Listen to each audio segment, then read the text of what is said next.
Oh, all right. What's going on, people? Bear with me a second. Let me get this shared out. It looks like it's just going to be me and Marty. For the most part, Chris is on a business dinner with some his bosses, and Lori's going to be here in just a little bit.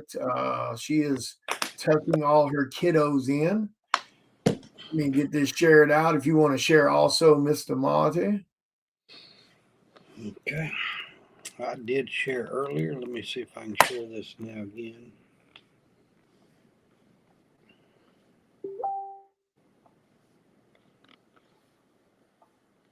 Oh, Miss Lori's here. Hello, Miss Lori. Hi, everybody. Hi, Lori. Oh, are you sick? No, I got allergies.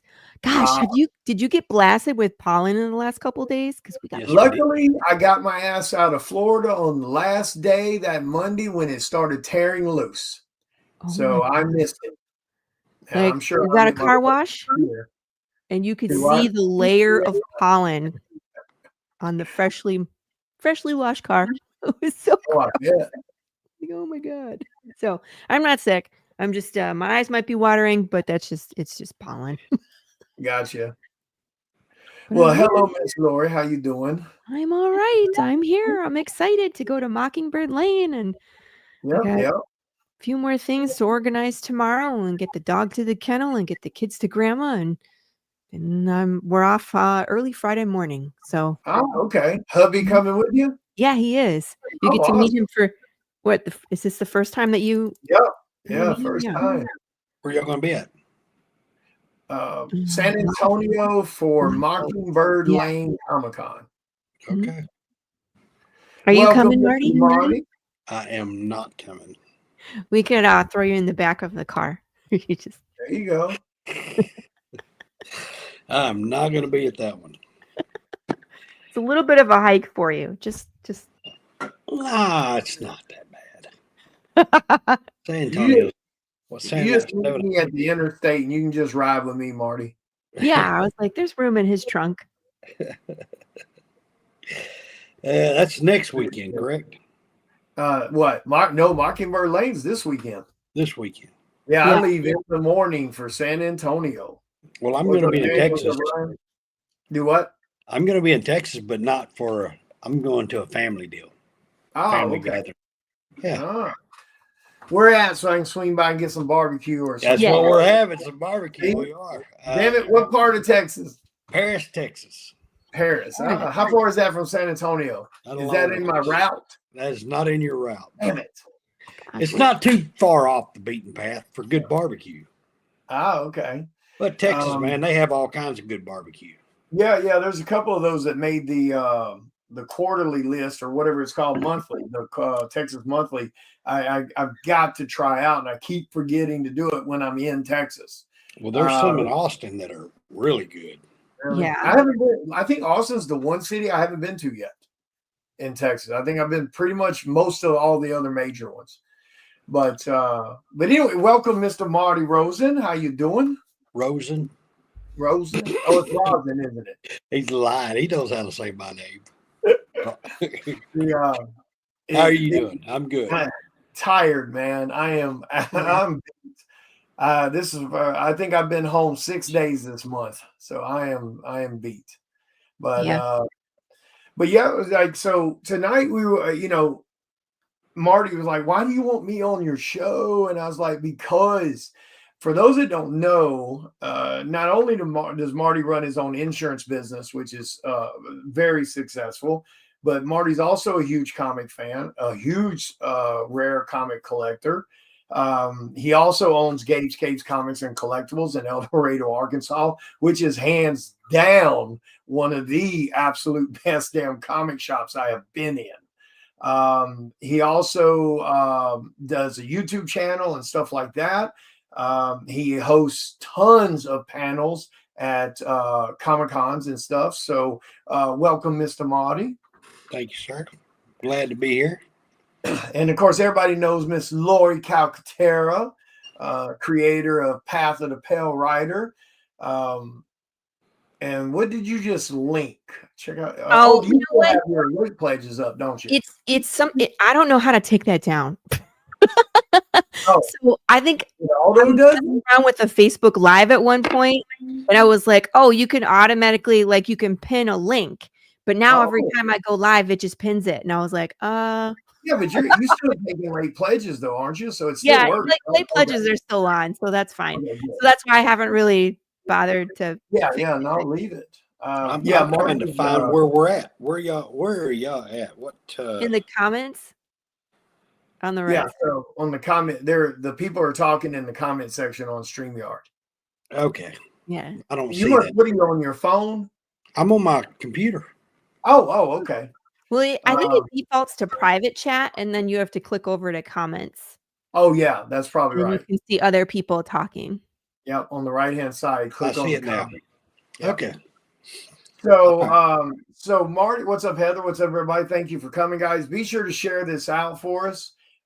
So Marty, let's start with one of the most obvious questions that most people ask. We'll start with that one. Like, what's your favorite crayon? No, never mind. I'm not asking that dumb crap.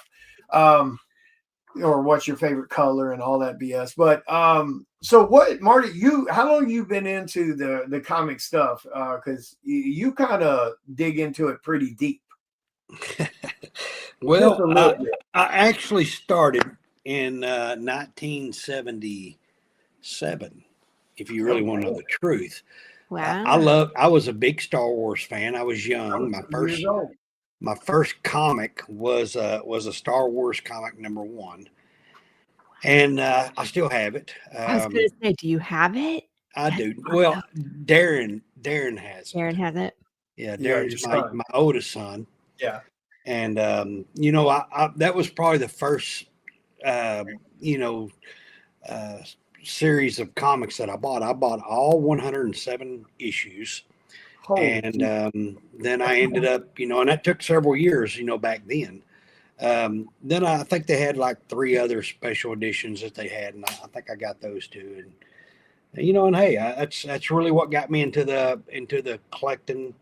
I was I like sports and hobby shop. I had toys, I had figures. So here's what I've done. At age, I think it's 16 or 17, I opened up my first store, and it was called Locker Room Sports Cards in Paris, Texas. Holy crap. Ended up working it like I would go to these big shows like the tri-state shows in Houston, Texas, and I'd sleep in my van, and hey man, just how it was. I'd go out there and make more money in a weekend than most people made in a month. I think I was 18 years old, making around $50,000 or $60,000 a year. I ended up, putting my wife through college, and we married. We were high school sweethearts, and then I got in the insurance business and just put everything in storage. Nice. And then that's how I started. That's awesome. No, I was laughing at someone in the chat being silly. Yeah. Yeah, that's awesome though. If you know where Canton, Texas is, I know you're Lori, you're from there. I'm from close by Paris. It's Paris is probably 30 minutes from where we are. Where you live at? I'm in Prosper. Yeah, it takes me about an hour to get to the border, to Oklahoma. So it's like Frisco. So where are you? Where's close to Prosper? Like Frisco and Plano. You're close to that's where you're at? Yeah, Prosper is like a little tiny town, but it's just north of Frisco. Are you talking about towards Melissa? That's farther west. I think. Let me go look. Are you close to I'm not super familiar with Texas just because we got here right before the pandemic. Like we got here and we moved in to our house April of 2020. So like everything shut down right before we moved into our house. So we just never went anywhere. So this will be my first time going to San Antonio as well. So Lori and them brought that to Texas. So you heard I get blamed for the pandemic so many times. So that in my comic book, because my comic book, which I wrote back in 2018, I wrote that the apocalypse hit March 5th, 2020. So it's really close, right? That's one of those hidden things. She just moved it. I know where you're at. Oh, Melissa is okay. It's north. You're right by Melissa. Yeah, I was You're going to real say close Paris to is not far. I was wrong on Melissa. It's east of us. Yeah, I thought it was west. That's Paris obvious. is about an hour and a half from you. Oh, okay. I would think. So with and then Marty, you're also you're a big Moon Knight fan too. I am a big Moon Knight fan. Yeah, I think that's underestimating it a little bit, or stating it rather. Well, you got to think about, he's got about 5 different personalities, and that's me. I wear about 5 different hats. So I think I Moon Knight sometimes. Yeah, there you go. It depends on who's talking to you, if you like them or not. Yep, exactly. When when you got into the comic stuff, and then you moved into, like you said, you were selling stuff and already starting that entrepreneurial type mentality and stuff, which led, of course, into your other stuff, like with the insurance industry and the business you do there. And but then it also and then of course that allowed you other avenues of things to do and stuff like that. And I have to give you props on that stuff too, because you have a similar mentality, to like myself and Lori and Chris and stuff. You got that grind mentality, and that you work your ass off for what you want, and you make zero excuses. You get it done. You don't cry about how tough the struggle is. You just get it done. With that mentality and everything like that, is that what kind of led you into wanting to start your own comic shop and kind of do it? I don't want to say the right way, but definitely the better way, because let's be honest, a lot of shops these days, they don't have a clue what customer service is, or anything like that. So is that kind of what got you into that? Was, with that mentality, is that what made you want to start your own comic shop also? Well, I really did. Marty guy. I really, I see you, Ryan. I really didn't want to start a comic shop. Y'all know the story of Gabes Cave. If you don't, well, Gabes, my youngest son, phenomenal young man. When he was a kid, he was just an outgoing kid. In 4th grade, he got bullied real bad. Shut completely down. Me and his mom was really worried about him. I mean, didn't want to go to school, didn't want to go to church, didn't want to do nothing. And in today's world, we see all kinds of crazy stuff going on. So it was a little scary. If you've got kids and you've ever had something like that happen, he was truly a case of being bullied. And so what I done is me and Brandon Johnson, we became friends. First of all, we had a friend in LA. If you know Steven Universe, we had one of my business partners in the insurance industry invited us out to LA. His son is Steven Universe, Zach Callison, and they invited us out to Cartoon Network. We ended up having a really good time. We all hung out there, and then they invited us to a Comic-Con, and when we got to the Comic-Con, you'd be surprised. Gabe felt normal. Nobody was picking on him and everything else. So we felt it was an avenue where some kind of adventure that we could do where he would go. So we really just started going to different Comic-Cons, and we met a lot of agents, a lot of artists, a lot of celebrities, and became friends with them. We're just friendly people. It's just treat everybody, equal. And until they do something to you, then all bets are off. But hey, we built a really good relationship with people, and we just started making friends and loved to promote artists. And so Brandon and I and Gabe, we started a podcast in Gabe's room called Gabe's Cave. And what we did is Gabe was around he's in 4th or 5th grade, something like that. And we started making this podcast in his room, and I started investing in it. And I thought, killing 2 birds with 1 stone. I looked at the world and the way it was.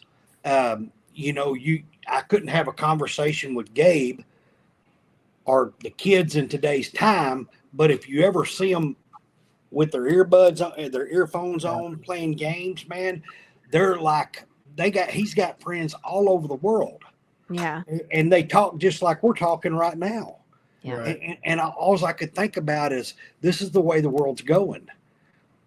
So I started investing in him. And I thought, if I could help him overcome the anxieties that he's facing today and get him out of that and get him. So that's what we did. We started going to Comic-Cons. We started buying original artwork and getting different things done. And then we decided to, this crazy card market. We developed our own line of cards, and for 5 years, I mean, it's over with now, but for 5 years we had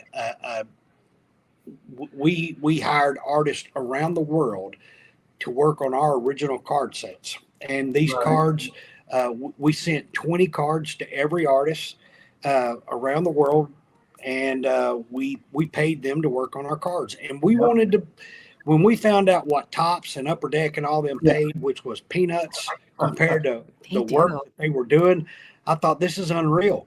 I'm gonna pay these artists well. And I tried to pay them more than all the other companies were paying them, which I'm glad I did, because now the other companies stepped up and started paying them more because of Gabe's Cave. So we let them advertise. We bought them banners. We tried to promote them. We tried to give them credibility. You know what I mean? The more credibility we could, because let me tell you something. It's a hard job. You think my job is hard? Being an artist is hard. That's what they call a starving artist. You ever heard that term? Yes. I call those lazy. Well, not everybody's lazy. I'm just saying. It's us writers that are starving, let's be honest, because we have to pay everybody. I'll say this. This is an industry that is, it looks like it's trying to get taken over. We see new stuff coming in today with AI and things like that. But I'll say this: I'm proud of what Gabe's Cave has done throughout the years. I'm proud for what we stand for. I'm proud to be able to invest in the community the way we've done. Luckily, you're right. I'm successful in my insurance company. We were able to write off a lot of taxes by being able to give back to the community. Gabe's Cave invested for the first 5 years that we were doing these podcasts. What people don't understand is we had think about, there's 52 artists. There's 52 weeks in a year. Every week we had a new artist. Yep. Every week we paid. Every year we paid at least 52 artists. We had 60 on staff every year. Yep. Because some people didn't return their cards. And we figured if they would return their cards, then, we would have 52 artists for the year. And we did. Luckily, we did. We didn't have hardly any problem, maybe one or two over the years. And then we would ship these cards. What we'd do is every week on our podcast, we'd have that artist on our episode. Right. And we would promote those artists, and they'd show their artwork and everything else. And then we would turn around and give them away. Give those 10, we'd give 10 original art pieces away every week. And we'd also give a loot box away with some all kinds of fun stuff. Right. And, and then we'd give original artwork away in it. I'll say this, what people don't realize, the money that we spent in investing in this, it was huge. I mean, just shipping alone. Think about shipping packages all over the world. Yep. Every week, we had 10 packages every single week for 5 straight years. Yep. And like I said, I'm really proud to be able to call a lot of our artists friends.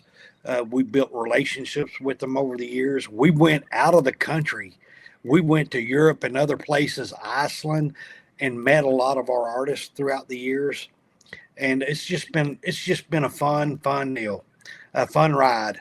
And now that Gabe he's 21 now, and Yeah. so he's older and has taken over the store. We have a really good store manager. Brandon has been with us. It's this journey. It's not me. I mean, if you really truly want to know, it's Brandon and Gabe and I started this journey years ago, and all three of us are still part of it. Yeah. Well, it's definitely badass, man. Like I said, when you guys, because I knew you before the store, and I remember to you, I think I was out there at one point visiting or something. You were showing me the store right before y'all got started remodeling, and to see what it went from to what it is now, and like I can't stress it enough for anybody who has not went out there to that store. Like you can go to that store as a destination spot. Like I mean, dude, it's an insane store. It's on my bucket list. Oh, it is gorgeous. I mean, it is really one of the most unique. But then, you didn't stop there though. You turn around and took possession of the property next to it too, and you turned it into the DP Deadpool's food truck park. Yeah, exactly. Cool. And you have little concerts out there and things like that with musicians you guys bring into town. And again, so what you're doing for the community is pretty damn cool. Because I mean, I think the closest anything, hell, what is the closest to you guys? Little Rock for another store or something? So you guys put there's something. One in Pine Bluff, there's one in Little Rock, and there's one in Texarkana, and then there's one in Shreveport. We're the closest thing. Well, anything closest to us is an hour and a half. Yeah. Wow. Because that's the reason why we actually Gabe was talking. Is actually me. We were in a vehicle coming back from I want to say a Comic-Con somewhere. Gabe said, I remember Tone Rodriguez in the car with us. And Gabe said, Dad, we drive 4 hours every week to get our comics. Why don't we open up a comic shop? Well, I've already been in this business years ago. Yeah. I said, son, let me go ahead and tell you, it ain't easy. And you got to understand, you're going to have to work it. It's not me. And guess it works a lot. I used to work it a lot, but I don't know. Yeah. Dude, well, I won't lie. I admit I miss your live sale thing you guys did, which I didn't get to show up for all of them, but because I may not be home or whatever, but I showed up to a lot of them. And I got to admit, like Gabe he's a great kid, and Brandon does a great job. But I won't lie, I miss seeing you live on the videos because I'd laugh my butt off the entire time you guys were on there selling stuff. Look, here's what I think. What comic? Think what a comic is. It's supposed to be fun. Yeah. And I'm passionate about it. I love reading comics. I love the comic industry, and it's fun. And if you can't laugh or anything like that, then I mean, what the heck do you even? Yeah, I agree. This whole thing is supposed to be an escape for us. Comics, art, the whole 9 yards is supposed to be a way for us to kind of get away from everything else. Lori, go ahead, help yourself. You got some questions for Mr. Marty too? I don't want to hog the question. I always have questions, you know me. And now I know that William has a lot of what are they called? My brain is so fried from the week, man. That's the word I'm looking for. Where a lot of times, like William will have an exclusive cover for you. Do you prefer to carry? Do you like to carry indie comics in your store? And then, what do you look for from indie creators before you would bring their book in?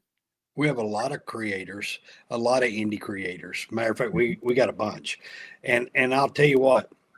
Can y'all hear me? Because this thing's freezing up. Yeah, we can hear you. Oh, okay. You're good. All right. So, what I would say, Lori, is it Lori? Yeah. Okay. I want to make sure. Your brain's fried too. I see. It is, and this thing's I can't see myself. It's like freezing. Anyway, here's what I'll tell you to do. Call the store. Ask for Brandon. Okay. Ask for Brandon. Let me give you the phone number if you don't know the phone number to the store. Put it in the private chat. Don't put it on the internet. I'm just saying. The phone number's on there. The phone number's on the Facebook to the page. store. I can look it up too. Yeah, the phone number's on their Facebook page. So. I got it. Don't worry about it. I was like, don't put out your personal information. But yeah, I know if it's just. I don't care. If people don't have, let me tell you something. My business cards, my Gabes Cave cards, they all have my personal phone number. I think everybody has it. But yeah, that is a good question. So what do you, like Lori said, what do you look for? Someone walked in with a bunch of books. Like I've done this where I've walked into a comic book shop that's local to me and said, hey, I would love it if you would carry my series. You know, do you read it first? Do you ask questions? Or do you talk to the creator? Like what's some of the things that you guys have to check off on the list before you would bring a book in? Well, firstly, I know who you are. And I know you know who I am. I've met you in random.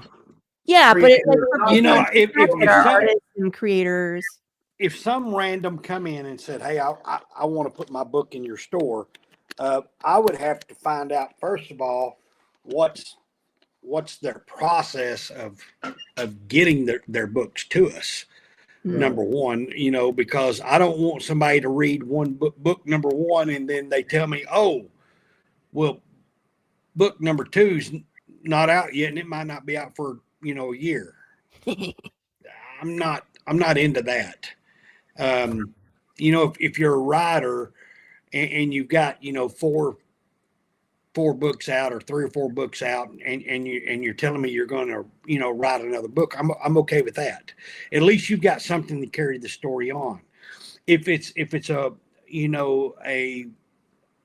one book series, I'm okay with that because I know people that writes they have 4, 5, 6 different books and they're only 1 book issues. I'm okay with that too. I'd love for you to come to the store and set up. And if you want to come one weekend, come on. I mean, come in on a Friday. Not joking. Like he's not joking. I told you you're on my bucket list. I need to get out there. I would love to come set up at Gabes Cave for like a weekend and hang out. And I can't guarantee you what you'll make, but I can guarantee you this: you can come out and have a good time, and I'll treat you well. No one can guarantee you make anything. That's the thing. You go to Comic-Cons, they can't guarantee it either. No. But between William and I, we know how to hustle. But we'll promote you. Yeah, if you sit behind the table and don't talk to nobody, sit on your phone. Yeah, you might not make gas. Yeah. But if you talk to everybody that comes in and are you serious? And look, what is this industry? It's telling stories. Yeah. If you can sit around and talk and tell stories, people will listen. People are intrigued. You know what I mean? And it's a beautiful thing. That's why I've always said people who read comic books are some of the smartest people in the world. Don't get me wrong, some of them can be dumb. Right. But it's cracking me up. Okay. Creative though. They're creative. Yes. Yeah. I mean, think about the legends behind the books. We're talking about. I appreciate it. Somebody finally acknowledging me. Hey, you wrote a book, man. I know you ain't. You created a character. Yeah, I had to find the professionals to do the script writing. I know, right? But seriously, I think the industry is amazing. I think it's and I love. She's busting your chops tonight, right? Is Ryan's busting my chops? Yeah, all night. Ask him if he ever wants me to go get him another sandwich. Just tell him. That's what he was talking about. He asked, he asked if there was going to be more In-N-Out burger. Yeah, he was wanting to know about the In-N-Out. Ryan Kincaid always concerned about the In-N-Out. What? Just rub a little Diddy oil on it. So all right, so with Gabes Cave, so I gotta ask you this question because again, like okay. I'm not joking when I say out of all the comic, and I've been to a ton of Comic-Cons. anytime I go to Comic Cons, I'm always there a day early. I always look for a local comic shop and I go check it out. What in the hell made you want to do a comic shop the way you did it? Because again, it's not just four walls and some comics. Like, this thing is insane. All right. So when you walk into a comic shop, the majority, I'm not saying all of them, but when you walk into a comic shop, the majority of the comic shops that you go in are four walls. Yep. That's it. And if you look at a comic shop, they all have the same stuff. Yep. You walk in, you got wall books on the back, wall books on the next side, and then you have rows of either backstock, toys, a few comics, and that's it. Yeah. Statues, don't get me wrong, they're awesome. I mean, but I know this. If you can bring somebody into your world, yeah, we wanted it to be not the same. You know, if you remember seeing the episode, we took a road trip across the U.S. looking at all the comic shops, visiting. Yeah. And we went into some that you take Mile High Comics, the largest comic shop in the world. Talking about the one in Manhattan? No, in Denver, Colorado. Oh, Colorado. It's massive, but you only get to see a quarter of it. Yeah. Because they have it blocked off, and I mean, you it's going to be more expensive because it's Mile High Comics. Yeah. And don't get me wrong, Charlie, there's amazing. The thing is though you have this such huge comic shop, and you only get to see a quarter of it. Yeah. But it's four walls. That's all it is. And in comic shops, when you come in, you usually have somebody that, they come in. It's kind of like they come in, they get their pull list, and then they leave. Yeah. Okay. Don't get me wrong. Comic shops are built off pull list. Yep. Ryan, Marty has 6. What the hell is he saying? Walls. He means you have 6 walls because you're I got 6 walls, buddy. I got more than that. You got to come see it sometime, Ryan. Yeah, that'd be a good one for Ryan to go check out for sure.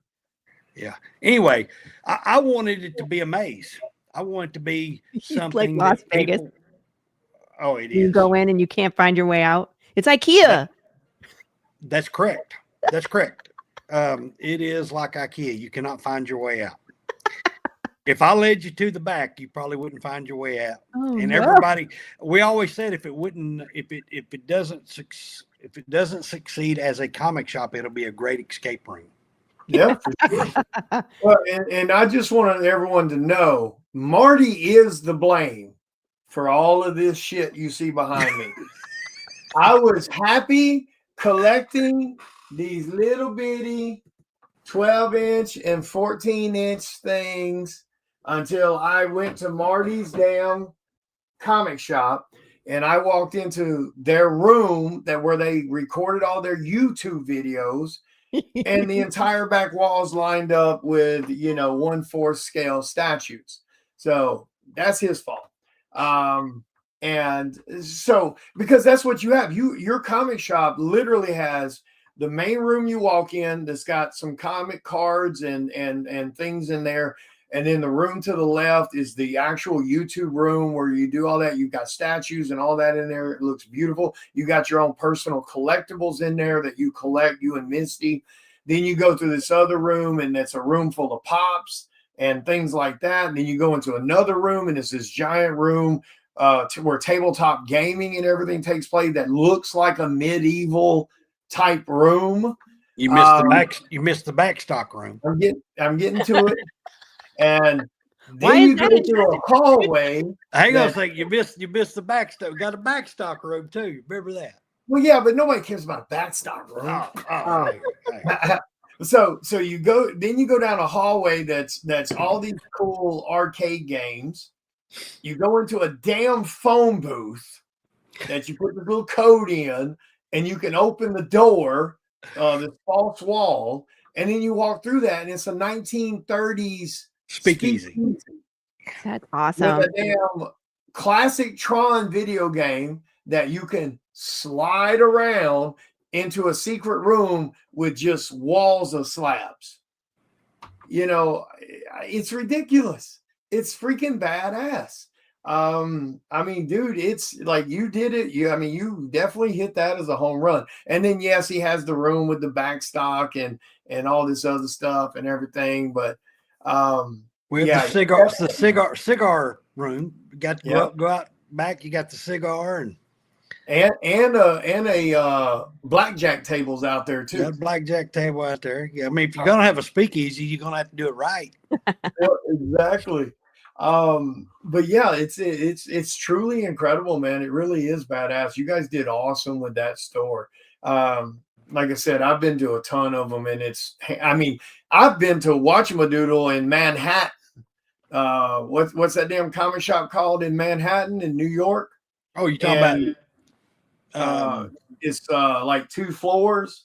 Yeah, I'll tell you, y'all's blows that stuff away. So it's funny you said that, because we have a customer that's a regular customer, and anyway, they went there for Christmas, and he ended up coming back. Him and his family come back, and all of them said Gabe's Cave is so much better. Yeah, it is. It is. It's yeah. If y'all haven't went, y'all got to go check it out. It is worth the trip. I promise you. And the other great thing about it is they always have great prices on everything. They're not there trying to nickel and dime every person that walks through the door. Like, they have great collection of stuff, great collection of back issues. That's the other room that Marty was referring to. When you go through that one room into the YouTube room, there's a room that's nothing but back issue comics. Midtown. That's right, Ryan. Up Midtown. So also,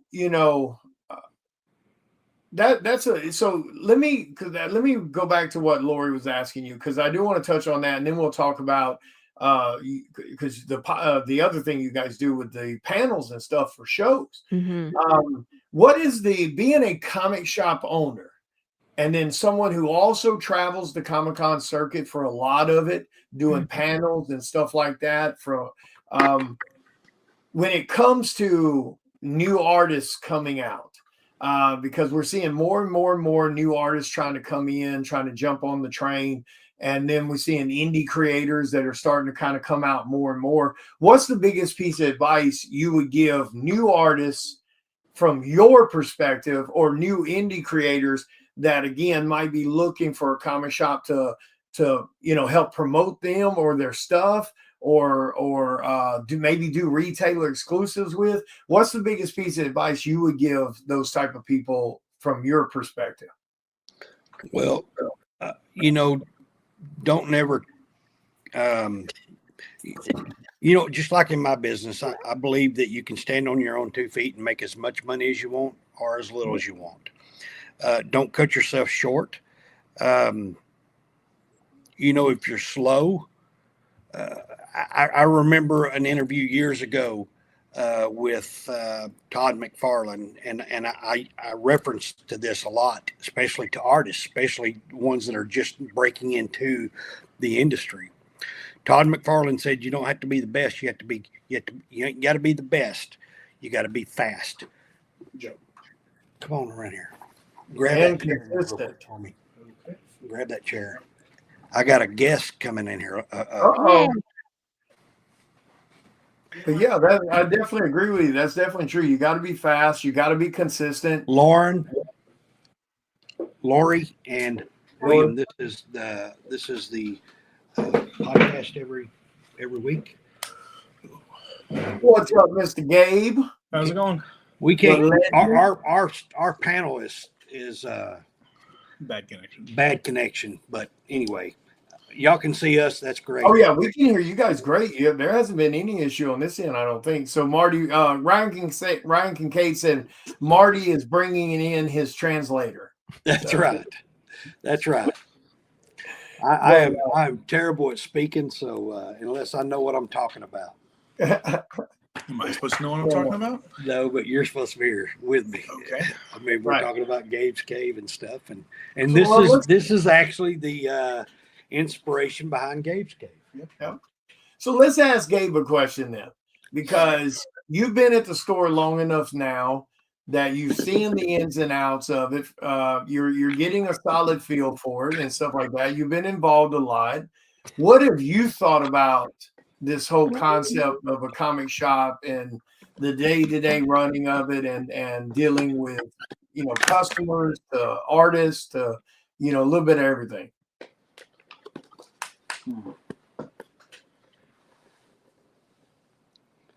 Uh-oh, I came with Artists the are like the absolute worst. No, I'm kidding. They're great. Except for William. William's the only one. Yeah, okay. Now I was gonna say I agree with you. Just kidding. No, I'm the trouble. I'm So. kidding. yeah. No, Apparently, Ryan Kincaid is. He's not getting any more in and out from me. Uh-oh. no, it's wonderful. I love the personability of it. I like to actually have I like being in the store. I like just being there with the people. It's nice. You get to actually be friends with everybody. And being in the comic world, you don't have to sit, you can have discussions over stuff, but you don't have to argue about every single thing. Right. Not something that you're fighting with everybody. You're actually, everybody's on the same page. Even if you disagree with some stuff, it's not a fight. It's, it's at most a discussion. And that's enjoyable. It's a fun hobby to sit down and do with people and actually see everybody's either thoughts on it or whatever it may be. So, yeah. And that's good. That's what it's supposed to be. That's the way the life is supposed to be. You just interact and you enjoy the fandom and you get to hear different points of views about what people like and love. Welcome, Mr. Chris Hayes. Y'all. Looks like you're in a hotel room. I am. I'm out of town working, having to do a food show tomorrow. So in Amarillo. In Amarillo. Oh, Amarillo. Oh, okay. Big city of Amarillo, Texas. Yes. So we went and ate at the Big Texan Steakhouse. Did you eat that 72-inch steak? I did not, no. And I've been there like 5 times before, and nobody was there doing it. But as usual, it's a big tourist place. Food was always really good. Okay. But it's a good time. So boss is in town, so we got a big food show tomorrow. And then it ends at like 4 and then drive straight back to Fort Worth, which is 5 hours right when the show ends. So I drive past that steakhouse every year going out. You need to go in. I've never been in. I go to a camp in Colorado, and we pass by it every year. It's pretty cool actually. They got a lot of neat stuff to look at in there, but the food is really good, and it's not expensive at all, which you would think it would be. But I think there were 6 of us tonight that ate, and it was only like $300.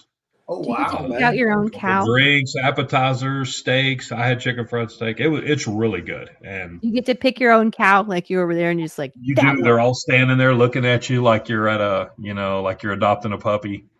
So terrible. You need to, Mark. There's a lot of damn good shows in Texas, and the Texas fans are incredible. Mm-hmm. Chris, you got any questions for Mr. Marty before me and Lori jump back on some questions? No, y'all go ahead. I'll get some. I had him prep. It's good seeing you guys though, because I haven't seen y'all in like a month, I guess, since Texoma. Yeah. But no, I jumped in. I was like, I figured we wouldn't get into late or whatever, but we got in, and I was like, I can jump on. You guys are still on. Oh, come on, man! All of you guys are like over 50, and 8 p.m. is almost your bedtime. Listen. Shoot. It will be for me. You know what, William? What questions have y'all asked? Because we're not going to do that either. You don't get cliff notes. Yeah. You don't. We can't walk you through it. I'll ask Ryan. Kincaid's on here. He'll tell me. Yeah, he'll tell you in the chat. He'll text. We were getting just then. I was getting Gabe's feedback on what he thought about this whole thing of owning a comic shop and everything, since he's kind of got both feet in it now? He said Did he answer? He did. He's very passionate about the store. Yeah. And the customers there. And that's really, and that's the key, I think, to owning a really good hobby shop, a local hobby shop. It's supposed to be, I mean, like I remember when I was a kid going into my local comic shop, and I remember the guy for many years, even though he was different, but I remember going into it, and I remember getting my comics every month they came out. Seems like I think the Star Wars came out once a month back then. I'm not positive. Yeah. Every 3 weeks, something like that. So what did Gabe, when you first decided, because like your dad said, you dealt with some issues in high school and stuff, and with other kids being dipshits, and then you go into Comic Cons and stuff like that. What did you think about that experience? Going to the Comic Cons and kind of coming out of your shell a little bit with that. How do you think that kind of applied to what you're doing now? Being able to meet people that have the same kind of interests, it definitely helped being able to just be more a part of the world. Yeah. And people need to wear a lot more deodorant. Yeah. Exactly. Start That's doing like like a me. Comic-Con thing. Just carry a bottle of Febreze with you. We do keep fragrance and deodorant in our bathrooms. That's true, Jim. They definitely can. I mean, that's definitely true what Jim just said. I mean, comic shops can definitely have fans, and a lot of it comes from the customer service and how they're treated. And I do have to give you guys credit on that. You guys do really well with that. Every single time I've ever watched people walk through y'all's door, and the same thing happens at Chris for Pastime. Every single person that walks through that damn door gets a hi, welcome, hello, how you doing, stuff like that. It's amazing how many comic shops that I've personally walked in, you couldn't even get a hi walking through the door. So yeah, I definitely agree with that, Jim. Comic shops can definitely have fans. Lauren, you got another question for him? Yes. Okay. So I know you guys go to a lot of cons and you run a lot of panels, but what's your favorite kind of panel to run?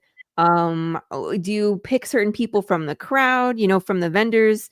What's your reasoning behind that? And then what was like the worst experience with the panel that you've had? Want to go first or you? You go first. Panels. We love it when we work with the promoter and they have us panels, the panel guests set up. We've had to run around and do it for ourselves.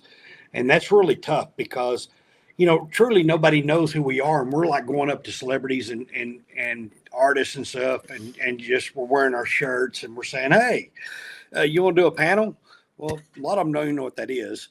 Right. And the ones that have done it, and not everybody's cut out for it. Yeah. I hate to say it that way, but it is true. I had to carry Ryan Kincaid at our panel. I was gonna say, I know he's gonna say something. We used to do it live, but we live in a world today where they love to cancel people for doing things live. And so we had one person, and I'm not going to mention no names, at one time, said something they shouldn't have said. And it's a phenomenal artist. And we just decided from that point forward that we would record them, and then we would edit them and then play them back through our YouTube channel. Right. Well, we've done that. We did that for a couple of years, 2 or 3 years, maybe 2 or 3 years doing it that way. And here recently, if the venue has really good internet, then we will do a Facebook Live on the promoter's website. So the promoter's Facebook,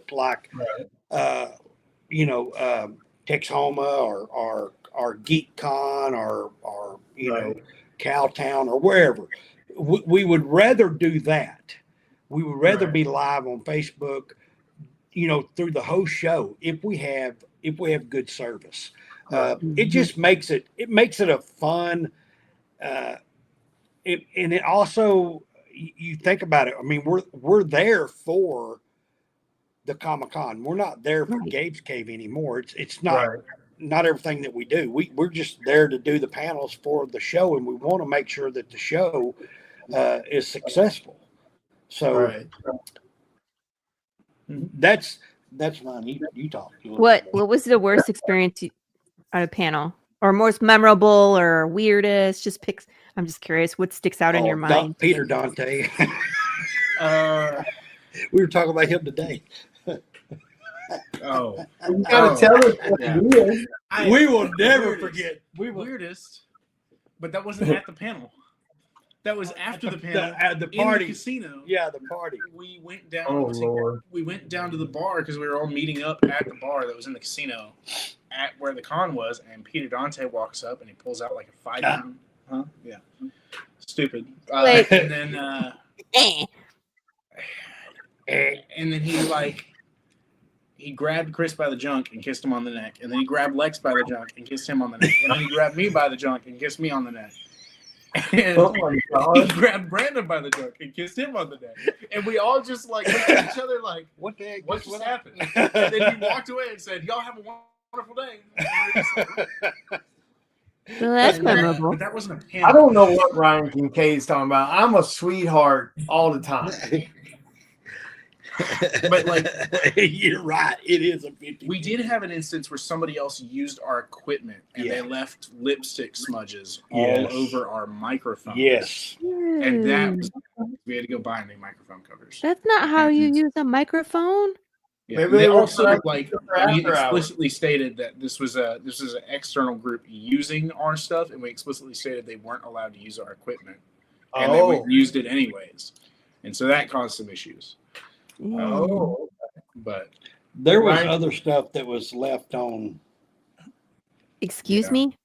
yeah, Ryan Yeah. Kelly said he there was some sorry. other stuff left on our stuff on our tablecloth. Yeah, we don't know what it was. And if William was here, he would flat out say, I was waiting for William just to say it. Semen, but we're not allowed to say that. Marty. Like it only happened once, but what are you doing, Chris? All right. Tip your waitress. See y'all next week. Bye.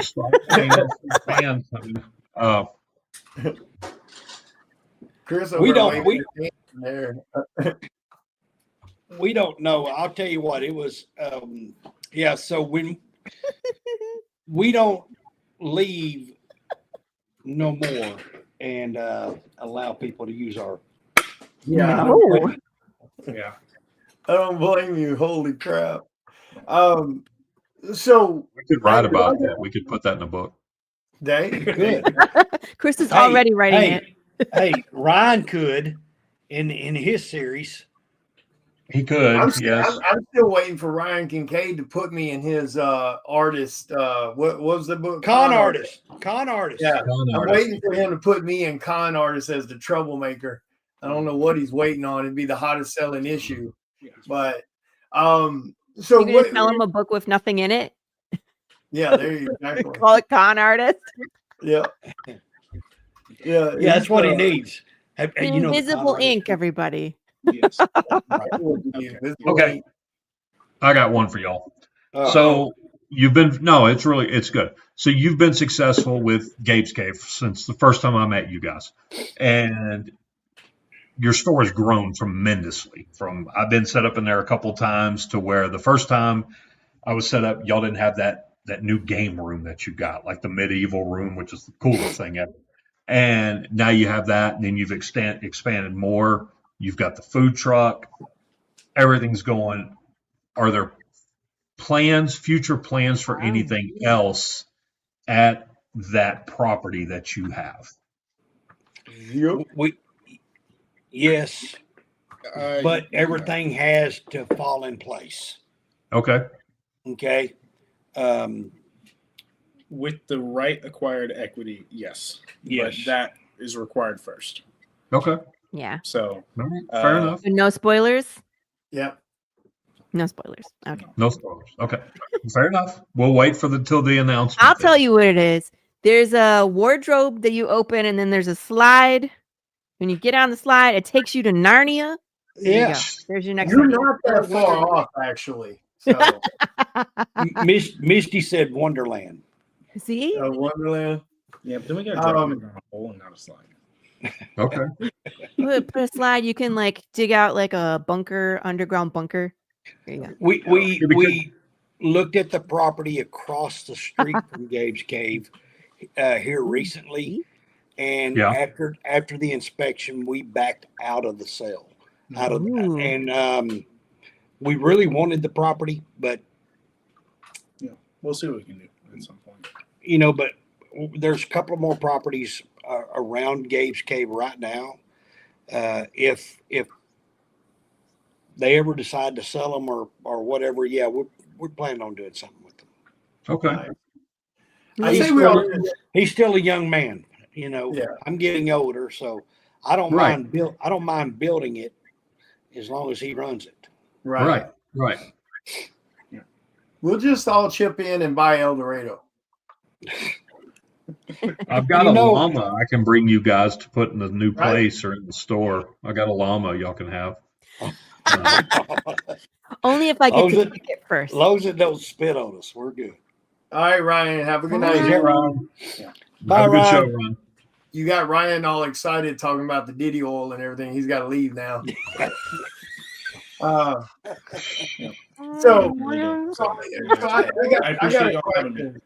got another question for you. I'm here for Gabe. Who? Oh, either actually applies to both of you. What out of all the panels and the artists and all that, besides me, but out of all the others, the peasant levels, who's been your favorite that you guys have met and interacted with when it came to panels? And it could be anyone, actors, artists, whatever. Who's been your favorite interaction that you've done so far? Chris Hayes. I told you, Chris. You got to get above my level. I'm at the very bottom. So let's see. Our favorite,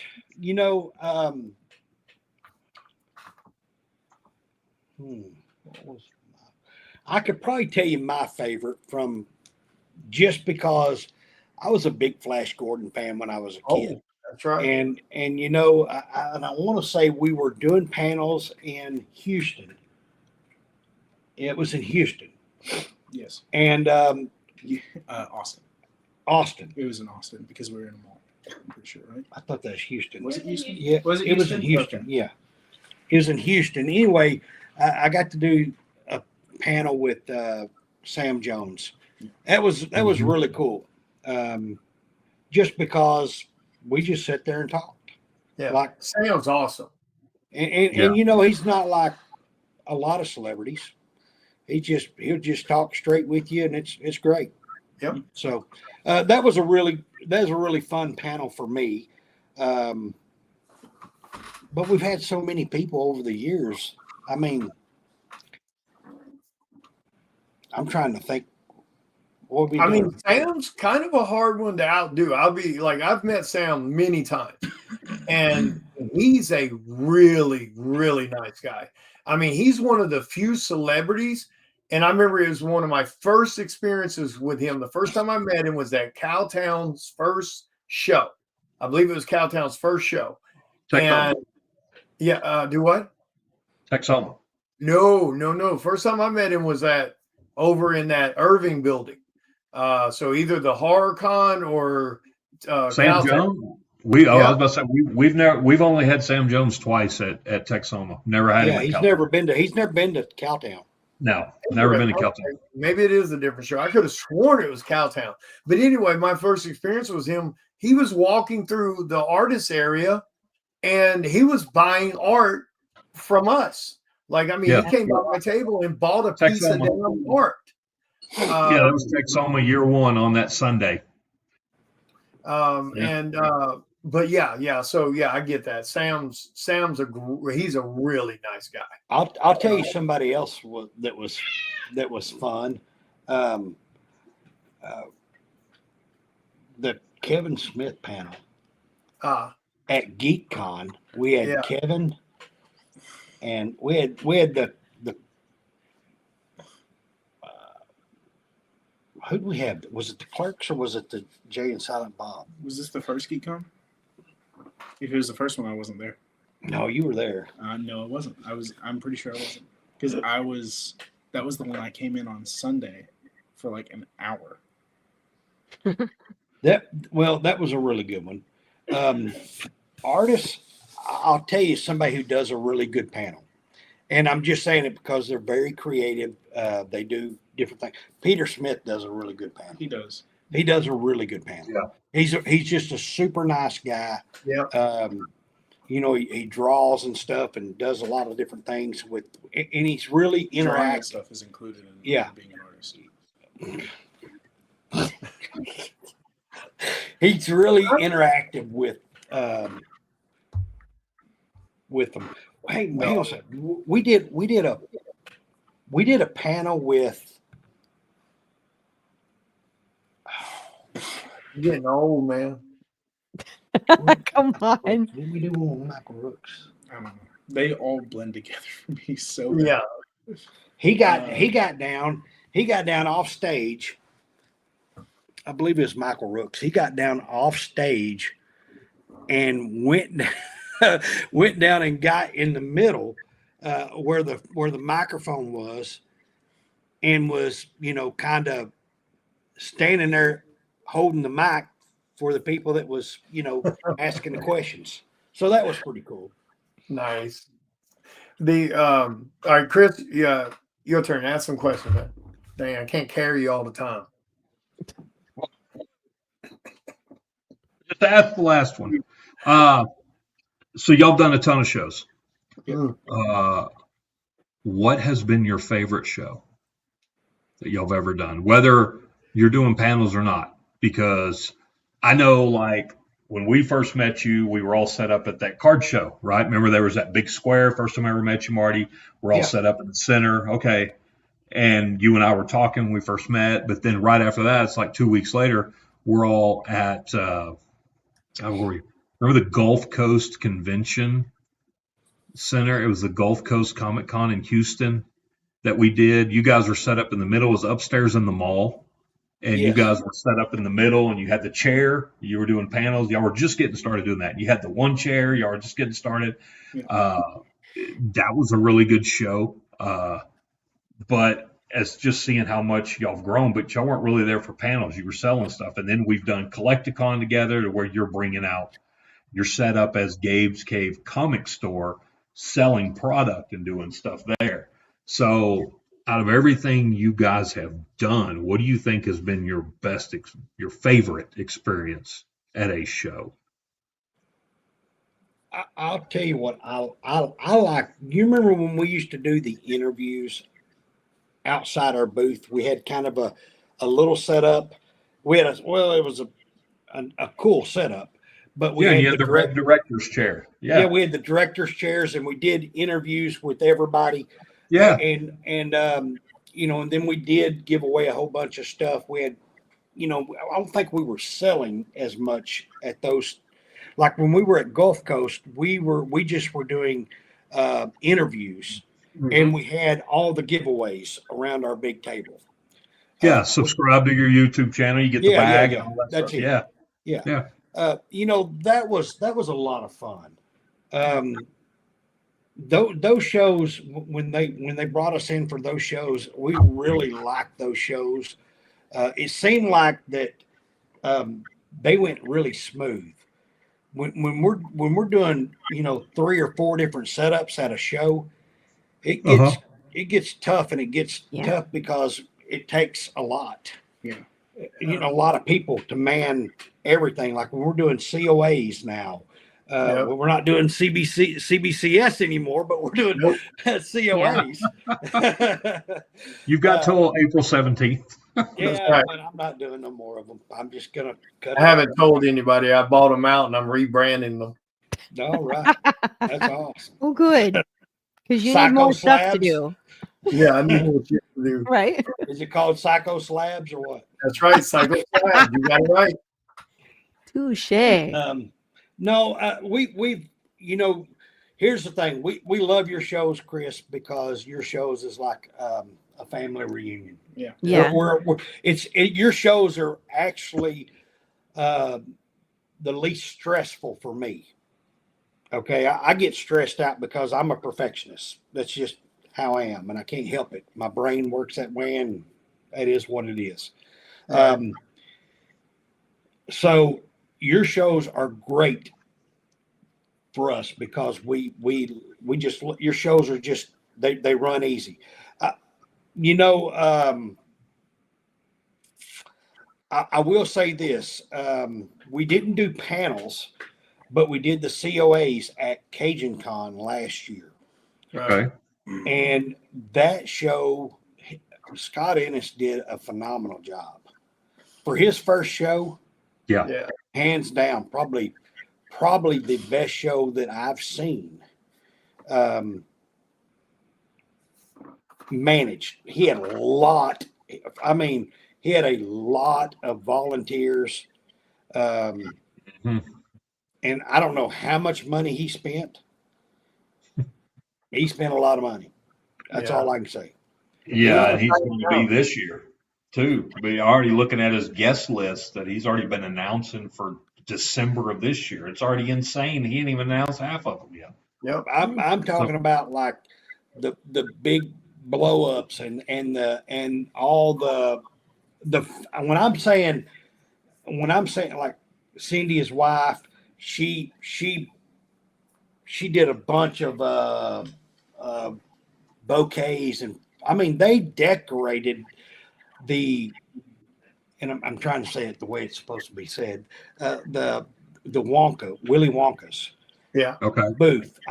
You should have seen their booth and what he did for them, like setting up their display. Yeah. All the displays that he did, it looked like a fan expo for a small show. And it wasn't that small. It was a 250 tables, something like that, whatever it was.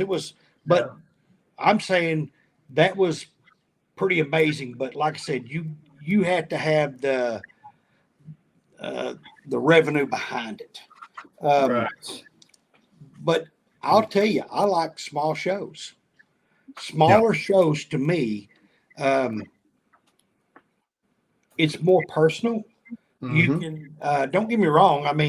Fan Expo's great, and San Diego Comic-Con's great. We've been invited to New York Comic-Con back during COVID. Me and Gabe got invited out to New York Comic-Con.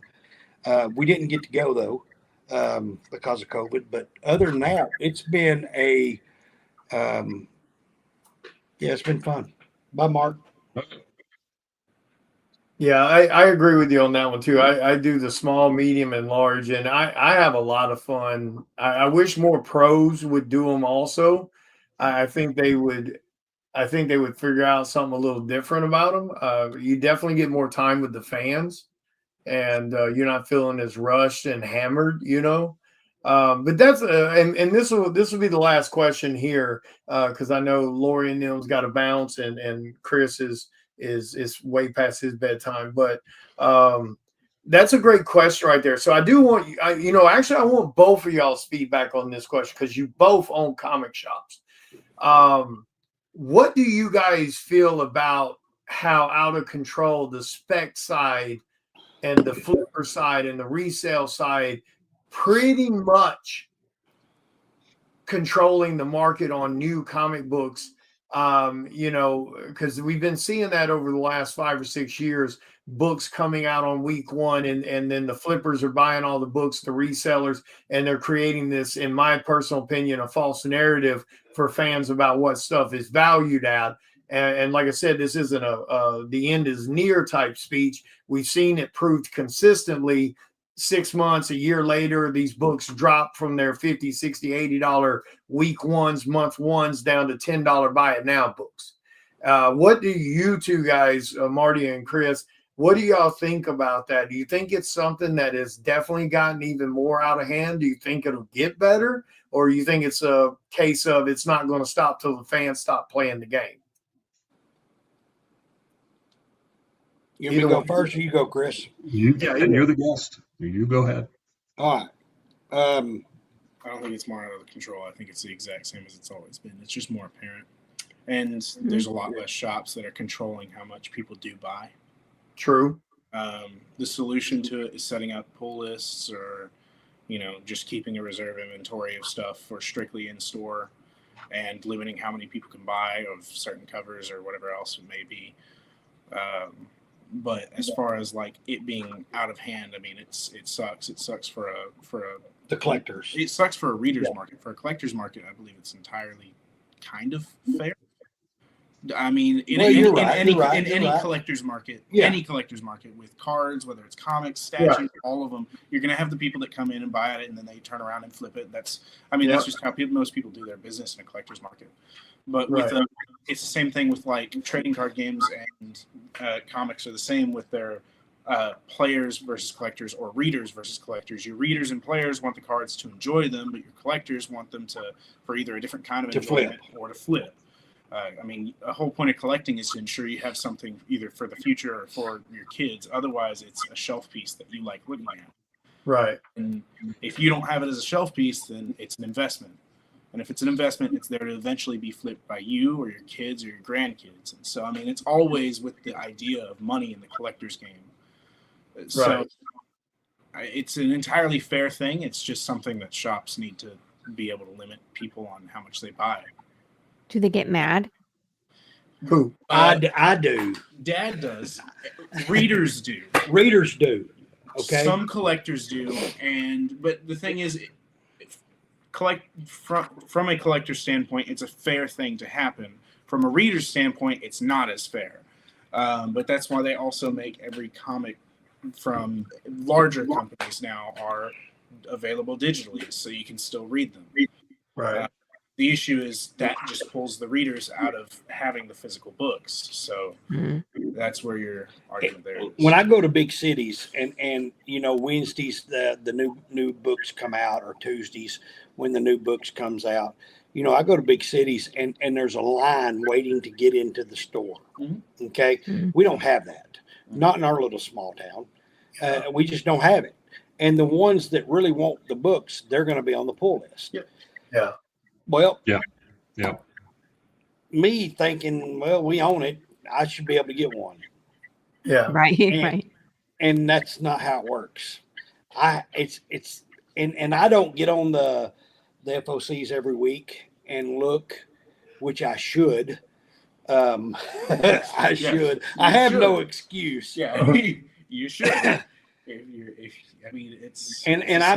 miss out on a lot of the good books. I even miss out, and I'm in there on Tuesdays when they're laid out before they actually get on the shelf. And we'll have people. We do a lot of online sales. I mean, we have to. And I'll say this, you know, before I get in there on Wednesday, or if I'm out of town on Wednesday, well, you can forget if it's a good book, it's gone. Yeah. Somebody online is going to get every copy. Yeah. Okay, that's a good way to look at it, especially what he was saying about it might be a bit more on the comic shops to kind of restrict some things a little bit if need be. But what about you, Chris? What do you think about that? See, I agree. And like with me, I actually do our FOCs. So like say this week, I mean, I looked at our set. I wasn't in store. I'm out of town, but I mean, like for you guys did, we had a freaking killer day in the store today.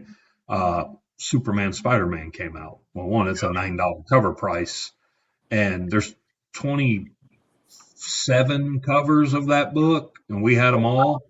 Yeah, and there was no incentive ratios either, so it was 27 covers of that book. Ridiculous, but we had pulls on every one of them.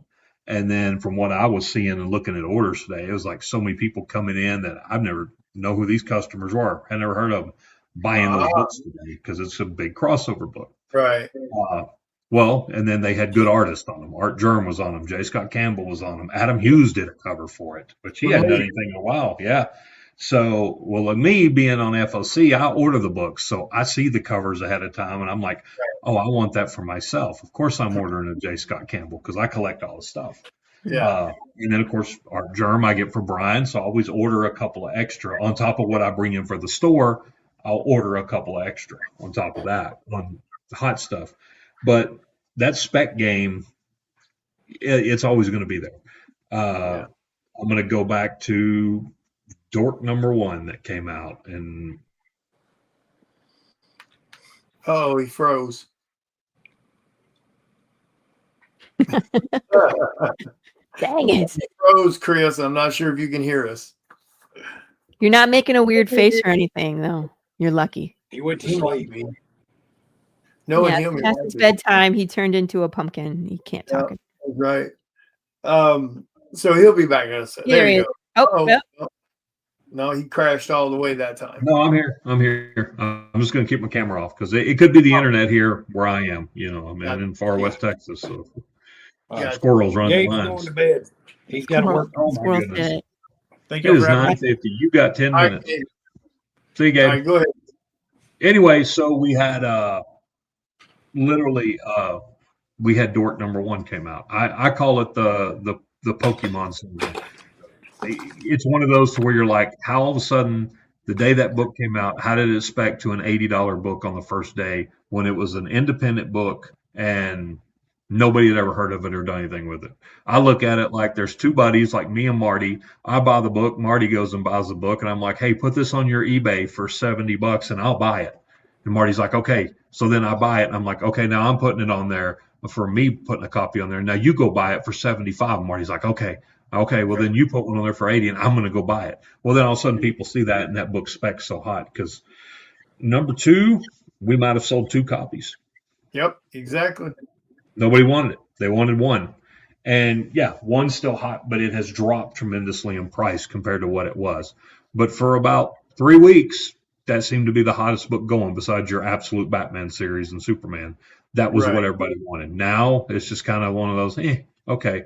But you go back to what made it spec so high. Yeah, the story was good. It was a cute story. Okay, people like the story, but something like that. What made that book shoot through the roof and spec so high that every flipper in the country was looking for that book?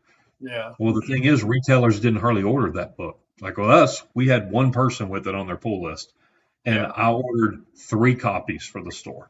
Okay, 1 to cover the pull. Okay, it's a #1. Let's try it. I'll get 2 more for the store. It didn't sell out till the next day. We didn't sell any on day 1 until it spec'd that high, and then people came in and started wanting it, and we could not figure out what made that book go so high. And we still had a cover price on the shelf. So, I mean, with us, I guess we're one, like Marty and them, like one of those stores that a book can shoot up on day 1 and spec high. Both him and I are in that. There's some morals there. It's cover price, right? I mean, I know stores that are like, oh hell, no, that's a $50 book on shelf, and it came out today, so we're putting it at $50, right? Because that's what the flippers want. And that's not happening at our store. No, I know it's not, because you and I've had talks about that before, and neither one of us do that because we don't do it because our store is for readers, just like his store is. That's your collectors, they're readers. You are going to have those that come in, and hey, if they want to buy multiple copies, feel free. We have a pull list just like they have a pull list. We give a really deep discount on our pull list. To get that discount, you have to be on the pull list. I mean, there's benefits to being on a pull list in the store. Right. You're guaranteed the book unless, of course, we're shorted like they are, because you never know. But if you're not, you get your book. But I don't know, that spec game, it's always going to be around.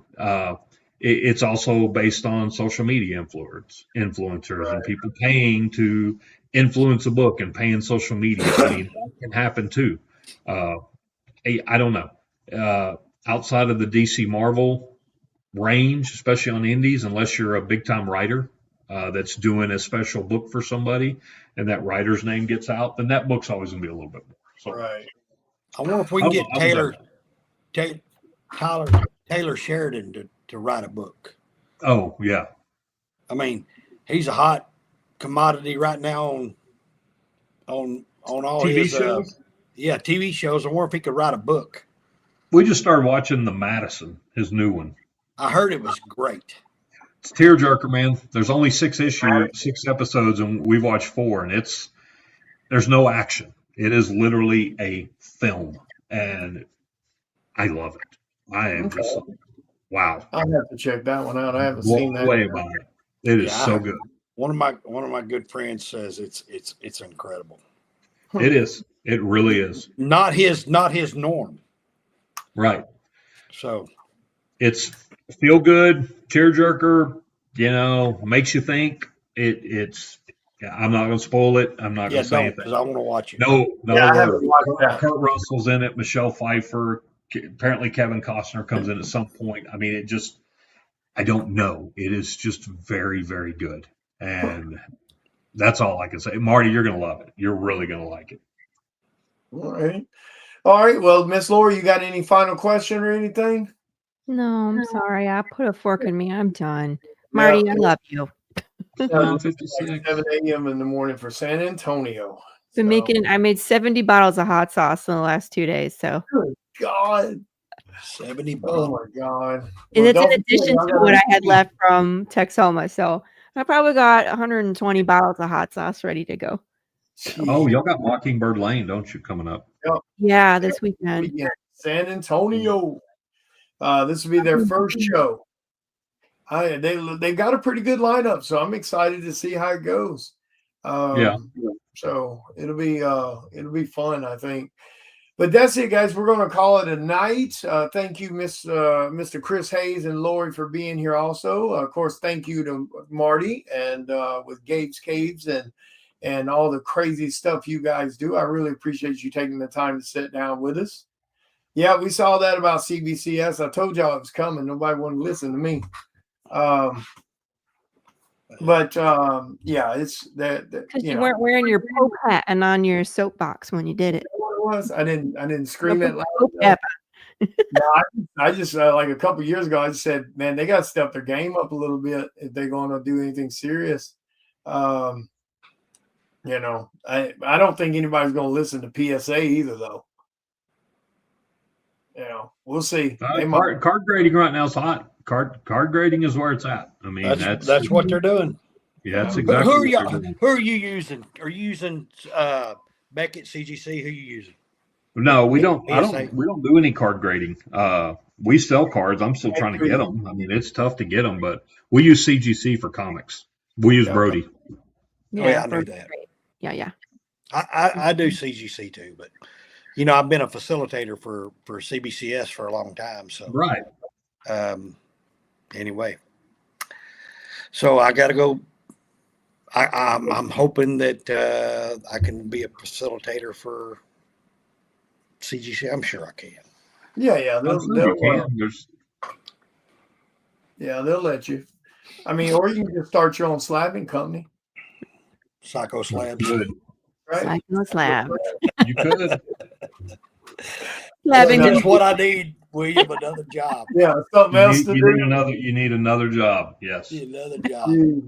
I mean, that's the way it is. You know how our brains are. Our brains don't shut up. We're always trying to think about the next thing, the next show, the next this, that, or the other. I mean, that's the reason we're successful in what we do. We don't settle for, okay, I got here so I can chill now. You can't do that. You know that.